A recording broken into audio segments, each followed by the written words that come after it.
Hey, that's... That blue hedgehog again, of all places. I found you. Have you ever seen Sonic fan art on that part of the internet and thought to yourself, why would anyone make this? What did they experience in their childhood to make them think we should sexualize a frickin' hedgehog? Or alternatively, you might be thinking, wow, now that's art. Well, personally, I can attest that Sonic Adventure 2, a game whose combination of sexy bat characters, animal abuse Tamagotchi, and quirky platforming, which has kept me coming back for almost 19 years now, is a big part of why I happen to enjoy the Sonic fan art. Also, the game is pretty good, and there's a pretty dedicated community of people that's still making content for it. You may be wondering, why would I keep coming back to this game? What do you do in it? Well, at its core, Sonic Adventure 2 is a game about abusing Chow and splicing animal parts to their bodies and feeding them steroids to make them compete in underground racing leagues and cockfighting tournaments. All the characters, even the heroes, take part in this horrific abuse of anthropomorphic rights that would make PETA go ballistic if they ever found out. NANI?!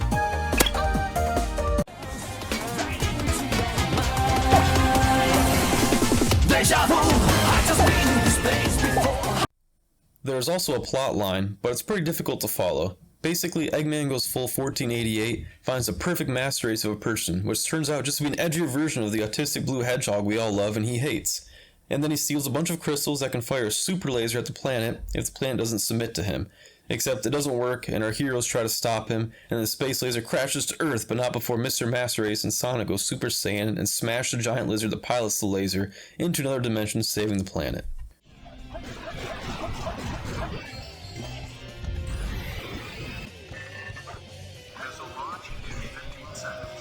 The gameplay is a mix of high-speed racing with Sonic and Edgy Sonic, where one wrong move results in speed boosters speeding you right into a wall or ledge, treasure hunting with Knuckles and Rouge, committing robot genocide as Tails and Eggman, and some ham-fisted kart racing whose soul-saving grace is seeing Tails drown more civilians than Ted Kennedy by plowing them off the road into the ocean.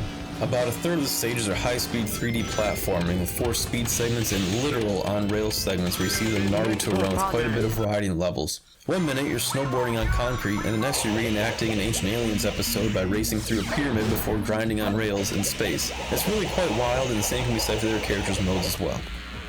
After you finish the campaign, you might want to complete extra missions like rescuing Chow who wandered out of your Chow garden because you tried to splice a bat to them but you had to remove their legs, and after they saw how you botched your experience with the other Chow, decided, you know what, they'd rather take their chances in the vacuum of space. You can get a variety of upgrades for your characters, such as the Flame Bracelet or the Bounce Bracelet that'll turn Sonic into a terrifying blue Herald of Death. There are also single-use items such as Speed Boost, Barrier, Invincibility, Magnetic Barrier, which while it attracts rings will mess with your light dashes, 1-ups, and on-screen nukes. Not only are these power-ups available on other character stages, but they are not afraid to use them. Guess there's no Geneva Convention in Sonic.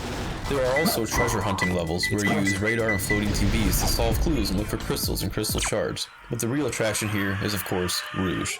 Rouge is the sexiest Sonic character. Fight me. I mean, just look at her character development, and there are quite a few mods that make her character model look even better.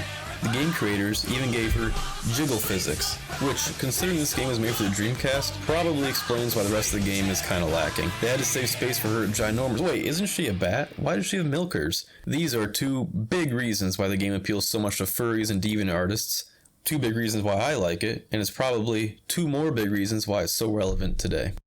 As I mentioned earlier, you also play as Eggman and Tails doing the most boring thing in the game, combat.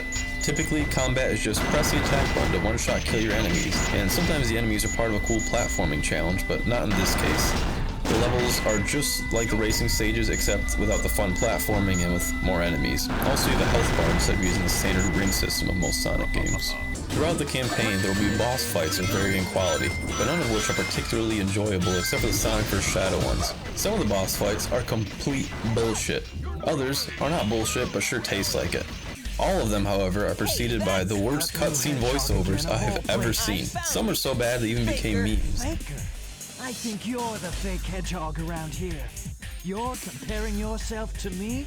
Huh? I'll make you You're eat not those even words. good enough to be my fake. You can't. Also, it's worth mentioning that if you are dedicated enough to spend your youth and best years of your life getting all A's in all the stages instead of making friends or advancing your career, you will have ascended to a new plane of antisocial behavior. Also, you unlock the Greenhill zone, which, while nostalgic, kinda sucks. Don't do it. Have a life instead. And make the absolute Chad move of downloading a mod to unlock Greenhill zone for you, and then experience it that way, so you don't waste the best years of your life. As you may have guessed by now, the community for this game is extremely niche, but very dedicated. It still gets regular mods made for it, such as a Complete Edition mod that updates all the character models, music, menus, and changes the voices to match a 4Kids cast, except for Tails' voice. Also, the Pumpkin Hill song was so good that many people have done covers of it, and they're pretty groovy. It's your boy Knuckles, and we're motherfucking Pumpkin Hill! I ain't gonna let it get to me! This game is well worth a play. Get it on sale on Steam, or set sail on the high seas and get the game. It hasn't really aged particularly well. What was once considered eye candy is now mediocre at best. Except for Rouge. She has aged like a fine wine.